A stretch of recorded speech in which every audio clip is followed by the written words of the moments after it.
আমরা দেখতে পেলাম এই প্রশাসনের আধিকারিক অগ্নি নির্বাপক দপ্তরের লগে তুমি সহযোগিতা করছো, কি নিয়ে তার বাঁচানোর সহযোগিতা করছো? হঠাৎ তোমার কেন মনে হলো তার বাঁচানো বা কি কারণে উঠছে এখানে? আমরা মানুষ, একজন মানুষ, সেইটা মনে করে আমি তাকে বাঁচানোর চেষ্টা করেছি। কি নাম তোমার? আমার নাম শাহজাহান। ও, তো কিভাবে দেখছো এখানে উপরে উঠছে যে? অনেক মানুষ এদিকে দেখতেছি দাঁড়ায় রয়েছে, তারপরে আমরা গাড়ি চালাই অটো রিক্সা, তারপরে আমরাও শুনিয়া জমি দেখি এই অবস্থা। তো আমরা ফায়ার ব্রিগেডে কইছি যে আমি আসলে তার কাছে পর্যন্ত আমি উঠতে পারবো, আপনারা যদি অনুমতি দেন। তারা বলছে থানা স্টাফ আসো, তারপরে থানা স্টাফ আসার পরে অনুমতি দিয়েছে, তার সঙ্গে যে হেল্প করেছে।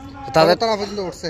হ্যাঁ, কত তালা উঠছে? একদম মানে উপরের তালা। এটা কত তালা আছে জানি না, মনে হয় 5 তালা আছে। তার পরিচয় জানা গেছে, জানতে পারছেন? কলম খেত মধ্যপাড়া বলছে। কি নাম তার? তার নামটা সঠিক আমার মনে নাই, কিন্তু তার বাবা মারা গেছে। কি কারণে উঠতে পারে সেখানে? কি কোন কারণে? প্রায় 2:30 ওই টাইমটা সে যে অবস্থা, রাস্তা মানে একবার ডান দিকে যায়, একবার বাম দিকে যায়, আর একবার রাস্তাকে হালাম করে, মানে একবার উপরে আল্লাহর সাথে কথা বলে। সবাই দেখে বলতেছে মনে হয় বাবা পরে খেয়েছে, মানে নেশাগ্রস্ত অবস্থা কিছু। তো তোমার তাকে উদ্ধার করতে পারে কেমন লাগতেছে এখন তোমার? আমার সার্থক লাগতেছে। কি কাজ করে? টমটম চালো? বাড়ি নদীর দক্ষিণ ঘাট। বাকি কি হয়েছে, বাকি খবর পাইছেন? কি খবর পেয়ে এদিকে আইছেন?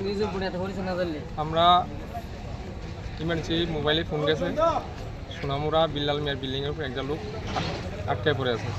তখন আমরা সঙ্গে সঙ্গেই তাকে রেস্কিউকরণে আমরা দৌড়ে আছি। এসে এদিকে আমরা অনেক লোক জমা করছি, খুবই ভয়ানক।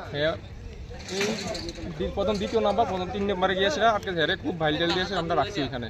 তো পরবর্তী সময়ে আমরা রূপ আইন আসে হেরে আমরা লোকের সাহায্যে এবং রেড ডক্সের তারা ফায়ার সার্ভিস থানা মিলেছে, আমরা রিসিভ করে নামাইছি। কি নাম তার?